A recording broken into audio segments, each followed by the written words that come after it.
বাংলাদেশ অনূর্ধ্ব ক্রিকেট দল গত বছর সংযুক্ত আরব আমিরাতকে হারিয়ে প্রথমবারের মতো যুব এশিয়া কাপ জিতেছিল। এবার আবারও শিরোপা নিয়ে দেশে ফিরল টাইগার যুবারা। আর ভারতকে হারিয়ে back to back Asia cup শিরোপা জেতায় এই মাহাত্ম্য বেড়েছে বহু গুণে। সোমবার দিবাগত রাতে দুবাই থেকে ঢাকায় এসে পৌঁছান চ্যাম্পিয়ন যুবারা। বিমানবন্দরে বাংলাদেশ দলকে ফুলের শুভেচ্ছায় বরণ করে নেয় বিসিবি। এ সময় সাংবাদিকদের অধিনায়ক আজিজুল হাকিম জানান, এই সাফল্য সামনে ভালো করতে অনুপ্রেরণা যোগাবে তাদের। হ্যাঁ, অবশ্যই একটা এশিয়া কাপ জিতছে, একটা কনফিডেন্ট ওভারঅল।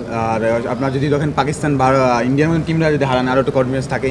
আর ইনশাল্লাহ এই কনফিডেন্স ধরে রাখার চেষ্টা করব। সামনে আমাদের এশিয়া কাপ বললাম যে এশিয়া কাপ যেগুলো আছে সিরিজ এবং ওয়ার্ল্ড কাপ আছে সেগুলো আমরা ভালো করার চেষ্টা করবো। এটা জয়টা আসলে বাংলাদেশকেই করতেছি, আসলে দেখেন দেশের জন্যই খেলতেছি, এটা খুবই প্রাউড ফিল করতেছি। আর জয়টা দেশের জন্যই আর কি। আজিজুল জানান, শিরোপা জয়ের আনন্দ আরও বেশি পূর্ণতা পেয়েছে বর্তমান চ্যাম্পিয়ন হিসেবে শিরোপা ধরে রাখায়। হ্যাঁ, অবশ্যই খুবই ভালো লাগতেছে।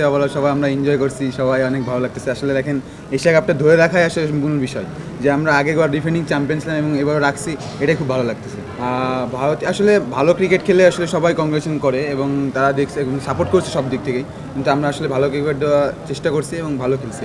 এদিকে back to back Asia cup জয়ে টাইগার যুবাদের 50 লাখ টাকা পুরস্কার ঘোষণা দিয়েছে যুব ও ক্রীড়া উপদেষ্টা আসিফ মাহমুদ সজীব ভুইয়া। সোমবার জাতীয় ক্রীড়া পরিষদে এক প্রেস বিজ্ঞপ্তিতে একথা জানানো হয়েছে। রিফাত আঞ্জুম, দেশ টিভি, ঢাকা।